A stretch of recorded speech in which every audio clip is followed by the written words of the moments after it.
Hello everyone, welcome to our channel Gyapan entrance academy. So finally आज के इस class के अंदर हम लोग उर्दू पेडागोजी में जो टॉपिक है ज़ुबान की आमोजिश और उसूलियाबी, इसको आगे बढ़ाते हुए समझेंगे कि बच्चे में जो ज़ुबान की आमोजिश और उसूलियाबी होती है उसके कौन कौन से चरण यानी कि स्टेजेस हैं।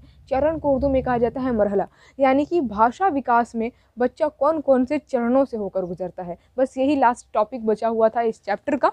मतलब इस चैप्टर का आधा से ज़्यादा टॉपिक हम लोग इसके पहले वाले क्लास में कवर कर चुके हैं। अगर आप लोगों ने इसका पहला वाला क्लास नहीं देखा है तो ज़रूर देखें। इसका पहला वाला क्लास 7, आज का ये क्लास 8 है। तो ज़ुबान किसे कहते हैं, ज़ुबान की आमोजिश क्या है, ज़ुबान की उसूलियाबी किसे कहते हैं, ज़ुबान की आमोजिश और उसूलियाबी में अंतर क्या है, और फिर ज़ुबान की आमोजिश और उसूलियाबी से मुतालिक अलग अलग जो माहिर लसानियात है और माहिर नफ्सियात है उनका क्या क्या नज़रिया है, ये ऑलरेडी हम लोग सारा का सारा टॉपिक पढ़ चुके हैं इसके पहले वाले क्लास में। तो आई होप आप लोगों ने इसका पहला वाला क्लास देखा होगा। इसी चैप्टर को कंटिन्यू करते हुए हम लोग लास्ट टॉपिक पढ़ेंगे और ये चैप्टर जो है ना पूर्ण रूप से आज के इस क्लास में ख़त्म हो जाने वाला है। कंटिन्यू बिना स्किप के इस वीडियो को कंप्लीट देखिएगा ताकि किसी भी तरह का कोई भी डाउट ना रहे। और स्टार्ट करने से पहले वीडियो को फटाफट कर दे लाइक। चैनल पर नए आए तो चैनल को कर लीजिएगा सब्सक्राइब ताकि हर रोज आने वाली वीडियो का नोटिफिकेशन आप तक सबसे पहले पहुँचे। एंड मोस्ट इंपॉर्टेंट थिंग, आप के इस वीडियो को आप लोग जितना ज़्यादा हो सके शेयर ज़रूर करें और हो सके तो स्टेटस ज़रूर लगा दें ताकि सभी लोग इस वीडियो का फ़ायदा उठा सके। So now without any further delay let's go to start. Urdu pedagogy का जो टॉपिक है ज़ुबान की आमोजिश और उसूलियाबी, इसको आगे बढ़ाने से पहले ज़रा पेडागोजी के बारे में समझिए, क्योंकि पेडागोजी हर ज़ुबान का होता है। अगर आप लोगों ने इंग्लिश लैंग्वेज 1 या फिर 2 में इंग्लिश लिया होगा तो इंग्लिश पेडागोजी पढ़ना है, हिंदी लिया होगा तो हिंदी पेडागोजी पढ़ना है, यानी कि ज़ुबान की पेडागोजी को उर्दू में कहा जाता है फ़न तालीम, और फ़न तालीम को ही इंग्लिश में क्या कहते हैं, पेडागोजी कहते हैं। अभी जो पेडागोजी शब्द है ना, ये यूनानी ज़ुबान के दो शब्दों से मिलकर बना है। पहला है पेडोज और दूसरा है एगोगोज। ठीक है, यानी कि जो पेडागोजी है ये यूनानी ज़बान के 2 लफ्ज़ों से मिलकर बना है। पहला लफ्ज़ कौन सा है, पेडोज, और दूसरा लफ्ज़ है एगोज। पेडोज का मतलब होता है बच्चा और एगोज का मतलब होता है रहनुमा या फिर आप नेता कह सकते हैं। तो इन्हीं दोनों शब्दों से मिलकर बना है पेडागोजी। तो पेडागोजी का मानी क्या होगा, बच्चे की रहनुमाई, यानी कि बच्चों का मार्गदर्शन। बच्चों को सही मार्गदर्शन कैसे दिया जाए, ये टीचर यानी कि शिक्षक की रिस्पॉन्सिबिलिटी बनती है, आपकी जिम्मेदारी बनती है। ठीक है, आप बच्चे को सही मार्गदर्शन दें ताकि बच्चा सही तरीके से अपनी ज़िंदगी को जी सके। ठीक है, तो ये आप लोग को पेडागोजी के अंदर पढ़ना होता है। अब आप जिस ज़बान की पेडागोजी पढ़े, अगर उर्दू ज़बान की पेडागोजी पढ़ रहे हैं यानी कि उर्दू पेडागोजी, तो अब आपको सिखाया जाएगा कि उर्दू ज़बान में बच्चों को कैसे तालीम देनी है, कैसे सही शिक्षा बच्चों को देनी है। ठीक है, अगर हिंदी पेडागोजी पढ़ रहे हैं तो हिंदी ज़बान के बारे में आपको पढ़ाया जाएगा कि हिंदी ज़बान में आप बेहतर शिक्षक कैसे बने। ठीक है, तो अभी हम लोग पढ़ रहे हैं उर्दू पेडागोजी। अब यहाँ पर एक और पॉइंट बताया गया है कि अब चाहे किसी भी ज़बान का पेडागोजी क्यों ना हो, पेडागोजी से मुतालिक अहम नज़रियात यहाँ पर 3 दिए गए हैं। पहला है साख्ती नज़रिया, इंग्लिश में इसे कहते हैं स्ट्रक्चरल व्यू। दूसरा है अमली नज़रिया यानी कि फंक्शनल व्यू, और तीसरा है तामुदी नज़रिया यानी कि इंटरेक्टिव व्यू। देखकर घबराना नहीं है। देखिए यहाँ पर बोला जा रहा है कि पेडागोजी से मुतालिक यानी कि पेडागोजी से संबंधित यहाँ पर 3 नज़रिया है जिस पर पेडागोजी जोर देता है। पहला क्या है, साख्ती नज़रिया। याद रखना बहुत आसान है, साख्ती यानी कि इसके नाम ही में है साख्त। इसमें क्या होता है कि बच्चा जो ज़ुबान सीख रहा है, ज़ुबान की कठोरता पर जोर देता है कि लफ्ज़ कैसे बन रहे हैं, जुमले कैसे बन रहे हैं, जुमले का बनाने का क्या स्ट्रक्चर है। स्ट्रक्चर सीखता है बच्चा, ज़ुबान की कठोरता सीखता है। ठीक है, तो बच्चा ज़ुबान की कठोरता सीख रहा है कि नहीं, इस पर जोर देना है। यह है साख्ती नज़रिया। अमली नज़रिया नाम ही में है, इसके भी नाम में है अमल। अमली नज़रिया यानी कि अमल, बच्चा जो है ज़ुबान के लफ्ज़ को अमल में ला रहा है कि नहीं, यानी कि इस्तेमाल कर रहा है कि नहीं अपने लाइफ में, डेली लाइफ में लफ्ज़ों को बोल रहा है कि नहीं। ठीक है, और तीसरा है तामुली नज़रिया यानी कि इंटरेक्टिव व्यू, यानी कि ज़ुबान का इस्तेमाल लोगों से संपर्क बनाने में भी करे। सामाजिक अंतक्रिया यानी कि समाजी तामुल, यानी कि लोगों से संबंध बनाने में भी, संपर्क बनाने में भी बच्चा उसका इस्तेमाल करे। तो ये 3 नज़रिए पर पेडागोजी जोर देता है, ये याद रखिएगा। अब हम लोग आगे बढ़ते हैं कि ज़ुबान की आमोजिश और हुसूलियाबी है, इसके कौन कौन से चरण हैं। देखिए, पहली ज़ुबान, क्योंकि पहली ज़ुबान जो बच्चा सीखता है वो उसकी मादरी ज़ुबान होती है। अब आप लोग बताएं, जो उसकी पहली ज़ुबान है, जो मादरी ज़ुबान कहलाएगी, उसको बच्चा अर्जन करेगा या फिर अधिगम करेगा। क्या करता है बच्चा, उसकी तहसील करता है या फिर आमोजिश करता है। आमोजिश का मतलब अधिगम और तहसील का मतलब होता है अर्जन, या फिर तहसील को आप हुसूलियाबी भी कह सकते हैं या फिर इक्तिसाब भी कह सकते हैं। तो बताइए, जो पहली ज़ुबान बच्चा सीखता है छोटे से, जिस घर माहौल में वो पैदा हुआ है, उस माहौल में, उस घर में जो ज़ुबान बोली जाती है वो उसकी पहली ज़ुबान है, वही ज़ुबान सीख रहा है बच्चा, तो उसका अर्जन होता है या फिर अधिगम। ऑफ कोर्स आप लोगों को पता होगा कि उसका अर्जन होता है, यानी कि ज़ुबान की तहसील होती है, आमोजिश नहीं, क्योंकि बच्चा को पता भी नहीं होता और वो ज़ुबान सीख जाता है। तो पहली ज़ुबान की तहसील, इसी वजह से यहाँ पर लिखा गया है पहली ज़ुबान की तहसील के मराहल, यानी कि पहली ज़ुबान की तहसील होती है। अब बच्चा जो पहली ज़ुबान सीख जाता है, उसके बाद से जो दूसरा ज़ुबान वो सीखेगा वो उसका आमोजिश होगा, यानी कि पहली ज़ुबान तो सीखी, उसको पता भी नहीं चला, उसने पहली ज़ुबान सीख ली घर के माहौल से, लेकिन अब वो बड़ा हो गया, अब वो ज़ुबान जो सीखेगा वो उसको पता होगा कि हाँ हम ये ज़ुबान सीख रहे हैं। अब मान लीजिए उसकी पहली ज़ुबान है भोजपुरी ज़ुबान, यानी कि उसकी मादरी ज़ुबान क्या हो गई, भोजपुरी, क्योंकि उसने क्या किया, तहसील किया, अर्जन किया।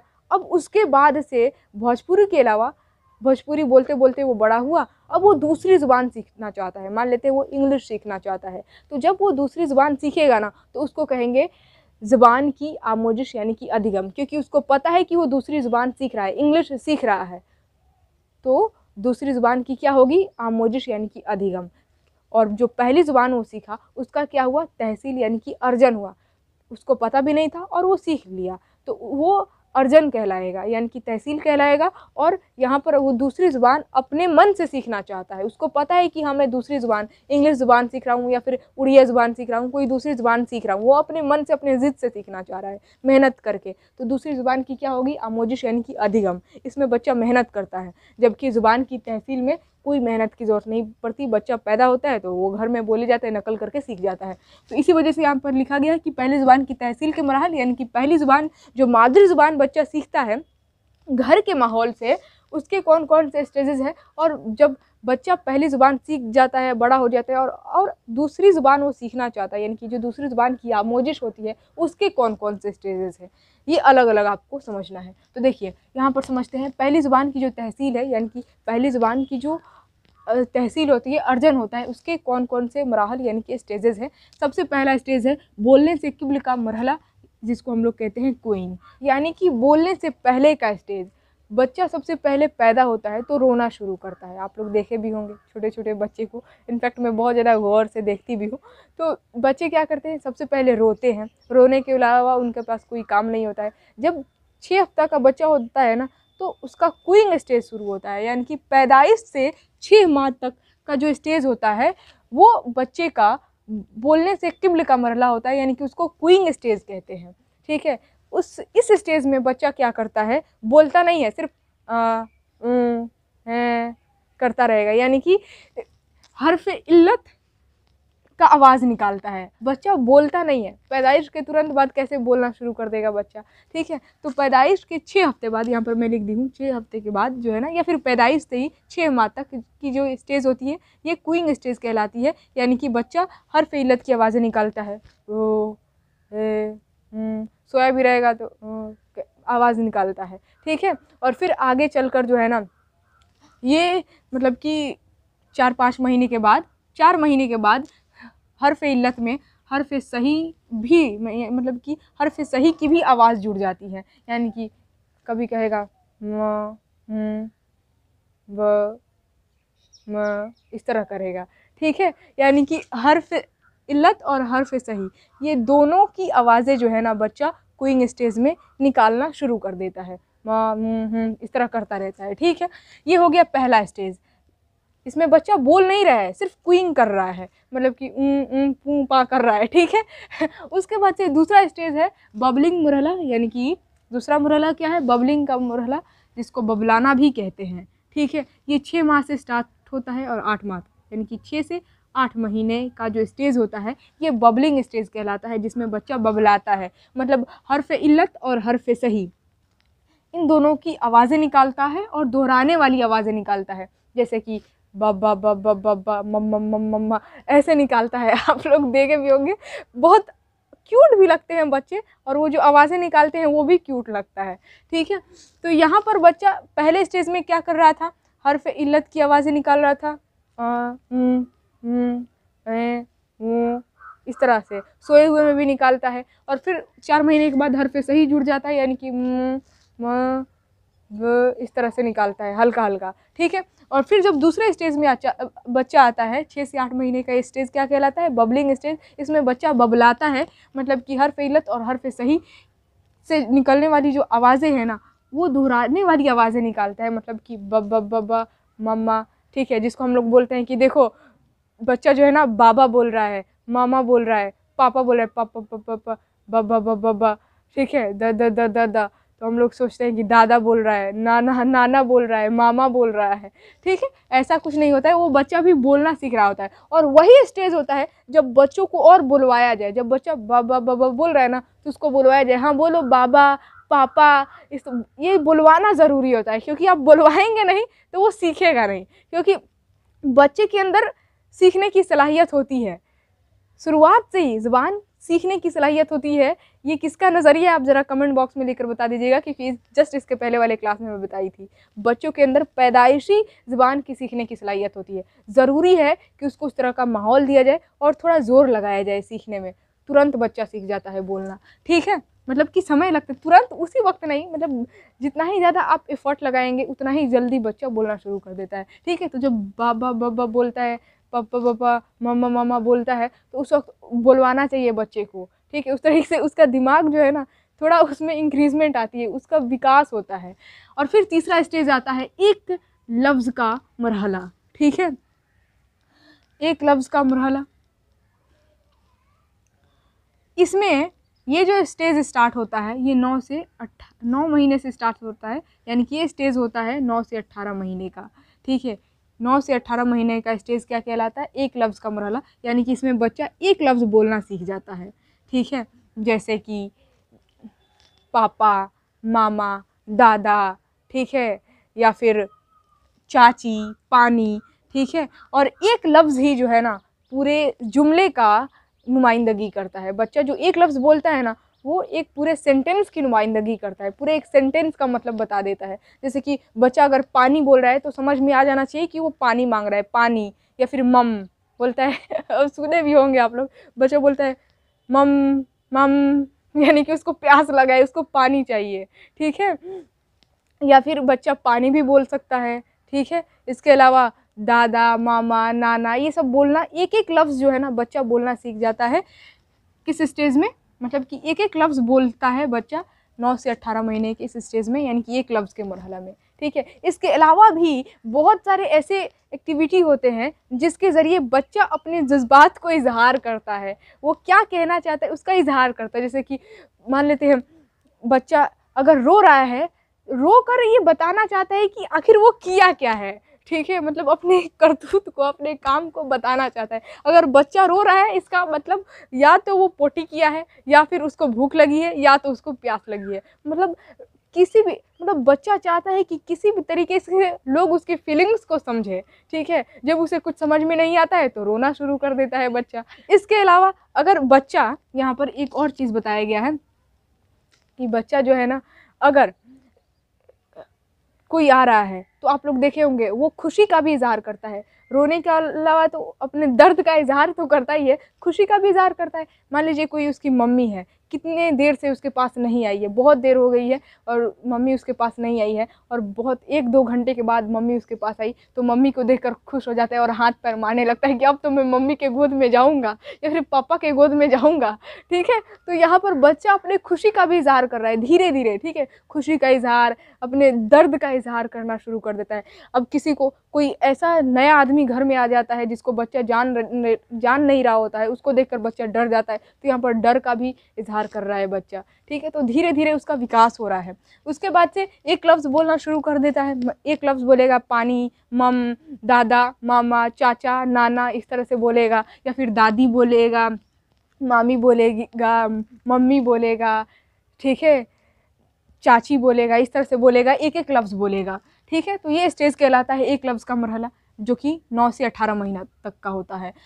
चौथा स्टेज कहलाता है 2 अल्फाज का मरहला, यानी कि चौथा जो मरहला है इसको क्या कहते हैं? 2 अल्फाज का मरहला। इसमें बच्चा जो है ना क्योंकि तीसरे स्टेज में बच्चा एक लफ्ज़ बोलना सीख गया था, एक लफ्ज़ बोल रहा था।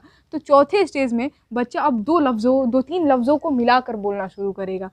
इसमें जो क्या होता है कि बच्चा फेल को भी बोलना शुरू कर देता है। जैसे कि पहले सिर्फ पानी बोल रहा था, तो अब बोलेगा बच्चा पानी दे दो, मुझको पानी दो। ठीक है, तो मुझको पानी दो, देना क्या है, एक फेल यानी कि वर्ब है, क्रिया है। तो ये चौथे स्टेज में बच्चा क्या करता है, फेल को भी बोलना शुरू कर देता है। मुझे भूख लगी है, ठीक है, पानी दे दो। ठीक है, इस तरीके से फेल वाला यानी कि वर्ब का भी जो लफ्ज़ है उसको भी बोलना शुरू कर देता है। मुझे जाना है, मैं भी खाऊंगा या फिर मैं भी खाऊंगी, इस तरह से बोलना शुरू कर देता है। और उसके बाद से आता है, और ये चौथा स्टेज 18 से 24 महीने का होता है, यानी कि 2 साल तक ये स्टेज रहता है। फोर्थ स्टेज 2 अल्फाज का मरहला। ठीक है, इनफैक्ट बहुत सारे ऐसे बच्चे होते हैं जो 2 साल तक तो बोलना, बहुत कुछ बोलने लगते हैं। ठीक है, यहाँ पर लिख दिया गया है कि छोटे छोटे जुमले का इस्तेमाल बच्चे करने लगते हैं। और चौथे स्टेज तक बच्चों के अंदर 50 लफ्ज़ों का मजमुआ होता है, यानी कि वो 50 लफ्ज़ सीख गए होते हैं। पानी, चाचा, मामा, काका, दादा, नाना, इस तरह करके वो 50 लफ्ज़ सीख गए होते हैं फोर्थ स्टेज तक। और वो छोटे छोटे जुमले जो है ना बना बना कर बोलते हैं, अपने फीलिंग्स का इजहार करते हैं। आखिर उन्हें क्या चाहिए, उन्हें प्यास लगी है तो प्यास लगी है, पानी दो। ठीक है, भूख लगी है, ठीक है, या फिर जो भी हो, मतलब अपने ख्यालात का इजहार जो है ना छोटे छोटे जुमलों, क्योंकि वो बहुत बड़ा जुमला नहीं बना सकते हैं, उनके पास सिर्फ 50 लफ्ज़ों का मजमूआ है, वो सिर्फ 50 लफ्ज़ जान रहे होते हैं और उसी लफ्ज़ का यूज़ करके उन्हें अपने ख्यालात का इजहार करना है। ठीक है, तो छोटे छोटे जुमले का इस्तेमाल करते हैं चौथे स्टेज में बच्चे। और फिर 5वां स्टेज आता है जिसको हम लोग कहते हैं टेलीग्राफी मरहला, यानी कि टेलीग्राफी स्टेज। ये 24 से 30 महीने तक का होता है। इसमें बच्चा बड़े बड़े जुमले तो बोलना शुरू कर देते हैं, क्योंकि अब उनके पास 50 से ज़्यादा लफ्ज़ों का मजमूआ हो जाता है। ठीक है, 50 से ज़्यादा लफ्ज़ वो सीख गए होते हैं और छोटे छोटे लफ्ज़ों के अलावा बड़े बड़े लफ्ज़ों का इस्तेमाल करना शुरू कर देते हैं। लेकिन उन जुमलों में ने, को, से वगैरह नहीं लगाते हैं। जैसे कि मान लेते हैं बच्चा को बोलना है कि अप्पी ने मुझको मारा, तो वो सिर्फ इतना बोलेगा कि अप्पी मारी। ठीक है, अप्पी ने मुझको मारा ये नहीं बोलेगा वो बच्चा, अम्पी मारी, सिर्फ इतना बोलेगा, अप्पी मारी। ठीक है, उसने भगा दिया तो सिर्फ इतना बोलेगा, भगा दिया, वो भगा दिया, इतना ही बोलेगा। मतलब कि ने को, अप्पी ने उससे बोलना नहीं आएगा, को बोलने ना, मतलब ने और को का यूज़ अपने सेंटेंस में नहीं करता है, डायरेक्ट वो बोल देता है अप्पी मारी, वो भगा दिया। ठीक है, ने, को, से वगैरह इस तरह के जो है ना हरूफ का इस्तेमाल बच्चे अभी जुमले में नहीं करता है 5वें स्टेज तक। लेकिन जब बात आती है 6ठे स्टेज की, तो इसमें जो है ना बच्चा कंप्लीट सीख जाता है, ने, को, से सभी चीज़ का इस्तेमाल करने लगता है और लंबे लंबे जुमले बोलना शुरू कर देता है। और ये स्टेज होता है 30 प्लस महीने, यानी कि 30 महीने के बाद जो है ना बच्चे के अंदर डेवलपमेंट जो है वो बहुत ही ज़्यादा हो गई रहती है, लुगत में इजाफा हो जाता है। यानी कि जो ज़बान के जितने भी अल्फाज हैं, ढेर सारे अल्फाजों का उसके पास जो है ना भरमार लग जाता है, बहुत सारे अल्फाज वो सीख जाता है बोलना। ठीक है, उसके अलावा वो जो जुमला बोलता है उसमें फ़ेल, ज़मीर, सिफ़त, जिन्स, मुतज़ाद और मुतरादिफ अल्फाज को भी जोड़ना सीख जाता है। यानी कि फ़ेल वर्ब जुमले में इस्तेमाल, अपने जुमले में फ़ेल का भी इस्तेमाल कर लेता है। ज़मीर यानी कि तुम, आप, यानी कि जो प्रोनाउंस हैं जो नाम के बदले में यूज़ होते हैं उसका भी इस्तेमाल कर लेता है बच्चा। सिफत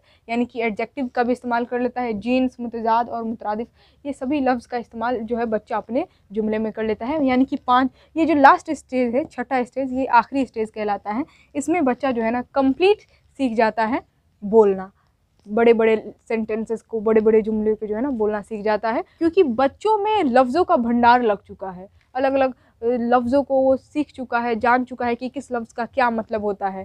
ठीक है, इनफैक्ट बच्चे जो होते हैं ना, कोई बोल रहा होता है तो उसको बहुत ध्यान से सुन रहे होते हैं, बोलने का अंदाज़ देखते हैं, कौन गुस्सा होकर बोल रहा है, ठीक है, कौन मुस्कुरा कर बोल रहा है। अगर आप बच्चों के पास एक बार जाकर डांट कर बोल दिए ना गुस्सा, तो अब आप फिर दोबारा कुछ दिन के बाद या फिर कुछ देर के बाद फिर दोबारा उसके पास जाएंगे तो वो डर जाएगा आपसे। क्यों? क्योंकि आपने एक बार डांट कर बोल दिया इसे। ठीक है, तो कौन से लफ्ज़ का क्या मतलब होता है, ठीक है, ये सब कुछ सीख गया रहता है। लुगत का इजाफा यानी कि बढ़ंती हो चुकी होती है। अब उसको अपने ख्यालात को कैसे एक्सप्रेस करना है सब कुछ पता है, ठीक है, जुमलों को सही तरीके से वो बोल पा रहा है, लफ्ज़ों का इस्तेमाल कर पा रहा है, तो यहाँ पर जो है ना छठे स्टेज के बाद बच्चा बोलना सीख जाता है कम्प्लीटली। लेकिन वो सिर्फ बोल पाता है। अब उसकी कवायद सीखने के लिए जो है ना नियम कानून जो ज़ुबान वो बोल रहा है, अब उसको शुद्ध रूप से सीखने के लिए स्कूल में जाना होगा। अब स्कूल में उस ज़ुबान की कवायद को सीखनी होगी, तो बच्चा का वो ज़ुबान और भी ज़्यादा शुद्ध हो जाएगा, ठीक है। जैसे कि मान लीजिए बच्चा का पहली ज़ुबान उर्दू है, तो उर्दू ज़ुबान उसके घर वाले बोल रहे हैं और उसी घर में बच्चा पैदा हुआ, तो पहले स्टेज से होकर गुजरेगा, फिर दूसरे स्टेज से, फिर तीसरे, चौथे, पाँचवें, छठे स्टेज से होकर गुजर गया, यानी कि बच्चा उर्दू बोलना सीख गया। अब उर्दू ज़ुबान के जो कवायद हैं, यानी कि ग्रामर, उर्दू ज़ुबान को सही तरीके से अब बोलने के लिए, शुद्ध रूप से बोलने के लिए अब उसे स्कूल जाना होगा, और स्कूल में, मदरसे में उसे शुद्धतम रूप सिखाया जाएगा कि उर्दू का क्या कवायद है, कौन कौन से नियम कानून है, उर्दू ग्रामर उसे पढ़नी होगी, ठीक है। तो ये हो गया पहली ज़ुबान की तहसील के मराहल, यानी कि पहली ज़ुबान का जो अर्जन हुआ, यानी कि तहसील हुई, उसके अलग अलग स्टेज थे, टोटल 6 स्टेज थे, छठा आखिरी स्टेज। अब हम लोग समझते हैं जो दूसरी ज़ुबान बच्चा खुद से सीखना चाहता है, यानी कि जो दूसरी ज़ुबान की आमोजिश होती है, उसके कौन कौन से मराहल यानी कि स्टेज होते हैं। पहला स्टेज यानी कि पहला चरण है खामोश या तहसीली मरहला। इसको क्या कहते हैं, साइलेंट या फिर रिसेप्टिव फेज। यानी कि इसमें बच्चा क्या करता है, क्योंकि वो दूसरी ज़ुबान को खुद से सीखना चाहता है, ठीक है, यानी कि इसको क्या कहेंगे, दूसरी ज़ुबान की आमोजिश। और इसका जो सबसे पहला स्टेज होता है, बच्चा खामोश रहता है, साइलेंट और रिसेप्टिव फेज। यानी कि बच्चा क्या करता है, खामोश रहकर जो भी चीज़ उस ज़ुबान में, जो ज़ुबान वो सीखना चाहता है, जो ज़ुबान बोली जा रही है ना, उसको सबसे पहले सुनता है खामोश होकर। जैसे कि मान लीजिए बच्चे का जो पहली ज़ुबान है वो हिंदी है और वो इंग्लिश सीखना चाहता है, ठीक है, तो दूसरी ज़ुबान उसका क्या है, इंग्लिश, और दूसरी ज़ुबान की वो आमोजिश करना चाहता है, यानी कि दूसरी ज़ुबान इंग्लिश सीखना चाहता है। तो पहला स्टेज क्या होगा कि बच्चा अभी खामोश रहेगा, चुपचाप रहेगा। इंग्लिश ज़ुबान में, इंग्लिश लैंग्वेज में लोग कैसे बोल रहे हैं, टीचर कैसे बोल रहा है और क्या सिखा रहा है, ये सबसे पहले बच्चा जो है ना खामोश होकर सुनेगा। यानी कि पहला स्टेज क्या होता है, खामोशी का मरहला, यानी कि तहसीली मरहला। अमली रवानी और समझ के साथ नई ज़ुबान में इजहार नहीं कर पाता है बच्चा, यानी कि बच्चा जो है ना पहली ज़ुबान वो तो जानता है, लेकिन जो दूसरी ज़ुबान सीखना चाहता है, इंग्लिश, मान लेते हैं इंग्लिश, तो अमली रवानी और समझ के साथ नई ज़ुबान यानी कि इंग्लिश लैंग्वेज में वो इजहार नहीं कर पाएगा, क्योंकि अभी ये फर्स्ट स्टेज है। इंग्लिश लैंग्वेज जो लोग बोल रहे हैं, सिर्फ उसको बच्चा सुन रहा है, ठीक है, वो अपने ख्यालात का इजहार जो है ना नई ज़ुबान में, जो इंग्लिश ज़ुबान है जो सीख रहा है, उसमें अभी नहीं कर पाएगा, ठीक है। अभी वो सिर्फ खामोशी से सुन रहा होता है कि लोग कैसे इंग्लिश लैंग्वेज बोल रहे हैं, या फिर अगर वो दूसरी ज़ुबान में उर्दू ज़ुबान बोलना चाहता है, तो वो सिर्फ सुनेगा कि लोग कैसे उर्दू ज़ुबान बोल रहे हैं, या फिर टीचर कैसे उर्दू ज़ुबान बोल रहे हैं और कैसे पढ़ा रहे हैं, तो वो खामोशी से सबसे पहले स्टेज में सुनता है। फिर दूसरा स्टेज आता है इब्तदाई तैयारी का, यानी कि अर्ली प्रोडक्शन का। इसमें क्या होता है, क्योंकि पहले स्टेज में बच्चा खामोशी से सुन लिया और उसको हेल्प किया पहली ज़ुबान, यानी कि उसकी मादरी ज़ुबान, वही तो हेल्प करेगी समझने में। मान लीजिए बच्चे का मादरी ज़ुबान हिंदी है, तो हिंदी में वो जानना समझता है, लेकिन जाने को इंग्लिश में क्या कहते हैं, गो कहते हैं। तो खामोशी से सबसे पहले स्टेज में वो क्या किया, सुना, खामोशी से सुना, समझा कि जाने को इंग्लिश में गो कहते हैं, खड़े होने को कहते हैं स्टैंड अप, आने को कम कहते हैं, हंसने को लफ कहते हैं, ठीक है, रोने को क्राई कहते हैं, ठीक है। तो यहाँ पर फर्स्ट स्टेज में उसने सिर्फ सुना, समझा। अब ये दूसरे स्टेज में, क्योंकि इब्तदाई तैयारी अर्ली प्रोडक्शन का स्टेज है, तो इसमें बच्चा अल्फाज और फ्रेजेस की अदायगी करता है, बोलना शुरू करता है, क्योंकि पहले स्टेज में उसने सुन लिया है, समझ लिया है कि किस लफ्ज़ का क्या मानी है, ठीक है, जो इंग्लिश लैंग्वेज, जो दूसरी ज़ुबान वो सीख रहा है, उसका मानी समझ चुका है। अब दूसरे स्टेज में वो धीरे धीरे जो है ना अदायगी करता है अल्फाज का, फ्रेजेस का। जैसे कि बच्चा बोलेगा इंग्लिश में स्टैंड अप, खड़े हो जाओ, ठीक है, या फिर कहेगा शट अप, चुप रहो। यानी कि अल्फाज और फ्रेजेस का सेकेंड स्टेज में क्या होता है, अदायगी होती है, बच्चा बोलना शुरू करता है, ठीक है। अब आती है तीसरे स्टेज की तकरीर की इब्तिदा, यानी कि स्पीच इमर्जेंस। इसमें क्या होता है, ज़ख़ीरा अल्फाज में कई हज़ार अल्फाज जमा हो जाते हैं, क्योंकि जो ज़ुबान बच्चा दूसरी ज़ुबान सीख रहा है, मान लीजिए इंग्लिश ही सीख रहा है या फिर उर्दू सीख रहा है, तो उसमें क्या होता है, जो वोकेबलरी है, वोकेबलरी यानी कि शब्दावली में कई हज़ार अल्फाज जमा हो जाते हैं, ठीक है, क्योंकि वो बहुत सारे अल्फाज को याद कर लिया होता है, बहुत सारे अल्फाज को अपने अंदर जज्ब कर लेता है, कौन कौन से लफ्ज़ का क्या क्या मीनिंग है, बच्चा सीख गया होता है, समझ गया होता है, ठीक है। अब वो छोटे छोटे जुमले यानी कि छोटे छोटे सेंटेंस बनाना स्टार्ट करता है और उसकी अदायगी करता है। ठीक है। तो तीसरे स्टेज में क्या होता है, बच्चा जो दूसरी ज़ुबान सीख रहा होता है उस दूसरी ज़ुबान के छोटे छोटे सेंटेंस बनाना शुरू कर देता है। आई एम गोइंग, मैं जा रहा हूँ। आई एम ईटिंग, मैं खा रहा हूँ। आई एम बिज़ी, मैं बिज़ी हूँ। ठीक है। आई विल नॉट कम, मैं नहीं आऊँगा। ठीक है। आई विल नॉट गो, मैं नहीं जाऊँगा। I will have to speak, मुझे बोलना पड़ेगा।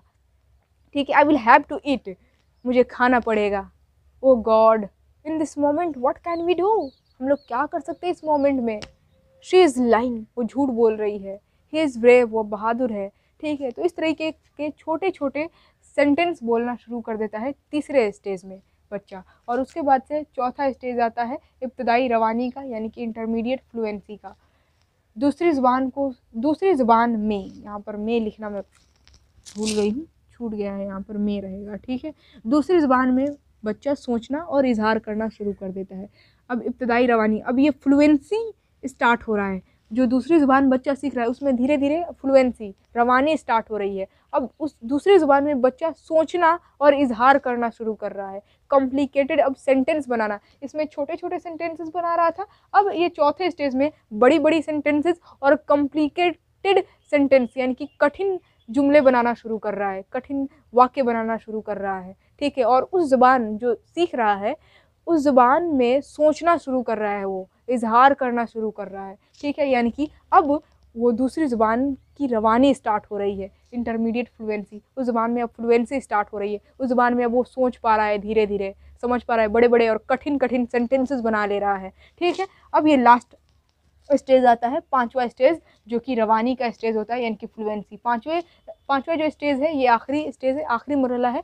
इसमें बच्चे जो ज़ुबान सीख रहे होते हैं उसमें कम्प्लीटली रवानी यानी कि फ्लुएंसी आ जाती है। पूरे तरीके से बच्चा वो दूसरी ज़ुबान को सीख लेता है, यानी कि आमोजिश, अधिगम हो जाता है बच्चे में। ठीक है। कंप्लीट वो ज़ुबान सीख जाता है, उस ज़ुबान उस भाषा में रवानी आ जाती है, मुसलसल रवानी, समाजी तामुलात और खालिसपन आ जाता है। वो अच्छे तरीके से एकदम फ्लुएंसी के साथ, बीच में अब कहीं भी नहीं अटकता है, उससे कोई भी गलती नहीं होती। बिना गलती के, बिना झिझक के वो तड़ातड़ बोलना, धड़ाधड़ बोलना शुरू कर देता है, यानी कि बीच में कोई अटक पटक नहीं होती है। समाजी तामुलात यानी कि उस ज़बान में जो है ना बच्चा अब अंतःक्रिया करना भी शुरू कर देता है, समाज में लोगों से बात करना भी शुरू कर देता है। और फ्लुएंसी जितना ही ज़्यादा बच्चा बोलेगा उतना ही ज़्यादा उस ज़बान में फ्लुएंसी होगी, उतनी ही ज़्यादा रवानी पैदा होगी, उस ज़बान, उस भाषा में उतना ही ज़्यादा विकास होगा, खालिसपन आएगा। ठीक है। तो यहाँ पर ये फाइनली स्टेज था, लास्ट स्टेज, पांचवा स्टेज। दूसरी ज़ुबान की कंप्लीट आमोजिश हो जाती है बच्चे के अंदर, और फाइनली ये जो ज़ुबान की आमोजिश और उसूलियाबी है ये टॉपिक कंप्लीट होता है। आई होप आप लोगों को चीज़ें समझ में आई होंगी। और अगर आप लोग यहाँ तक स्क्रीनशॉट लेना चाहते हैं तो कोई दिक्कत नहीं है। सबसे पहले तो आप लोग कमेंट बॉक्स में लिखकर बता दें कि ये टॉपिक, ये जो चैप्टर है ज़ुबान की आमोजिश और उसूलियाबी, ये कंप्लीट आप लोगों को समझ में आया है कि नहीं। आज का ये वीडियो कैसा लगा कमेंट बॉक्स में लिखकर बताएं, और अच्छा लगा देन वीडियो को लाइक करें। चैनल पर नए आए तो चैनल को सब्सक्राइब करें ताकि हर रोज आने वाली वीडियो का नोटिफिकेशन आप तक सबसे पहले पहुंचे। एंड वीडियो को जितना ज़्यादा हो सके शेयर ज़रूर करें। ठीक है। तो ज़ुबान की आमोजिश और उसूलियाबी ये टॉपिक तो कंप्लीट हो गया आज के इस क्लास में फाइनली। तो हम लोग इसके अब नेक्स्ट क्लास में मिलेंगे। सबसे पहले आप लोग यहाँ तक स्क्रीनशॉट ले लीजिए, तब मैं आगे बात करूँगी। ठीक है। तो ले लीजिए फटाफट स्क्रीन शॉट। तो इसी के साथ मैं आप सभी लोगों से विदा लेती हूँ। आई होप आप लोगों ने वीडियो को लाइक शेयर ज़रूर कर दिया होगा। अब हम लोग इसके नेक्स्ट वीडियो में मिलेंगे। आज के इस क्लास में तो ज़ुबान की आमोजिश और उसूलियाबी ये टॉपिक हम लोग पूर्ण रूप से ख़त्म कर चुके हैं। अब इसका जो नेक्स्ट क्लास आएगा वो भी काफ़ी इंपॉर्टेंट होगा, क्योंकि अब उर्दू पेडागोजी के ज़्यादा टॉपिक नहीं बचे हैं और मात्र 6-7 थ्योरी क्लासेज आएंगी। उसके बाद से उर्दू पेडागोजी का सारा टॉपिक ख़त्म। उर्दू पेडागोजी में अब ज़्यादा टॉपिक बचा ही नहीं है।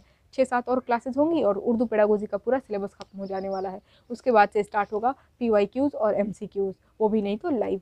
तो इंतज़ार करें, इसके नेक्स्ट वीडियो में हम लोग मिलेंगे नेक्स्ट टॉपिक के साथ। तब तक के लिए जय हिंद और खुदा हाफिज़।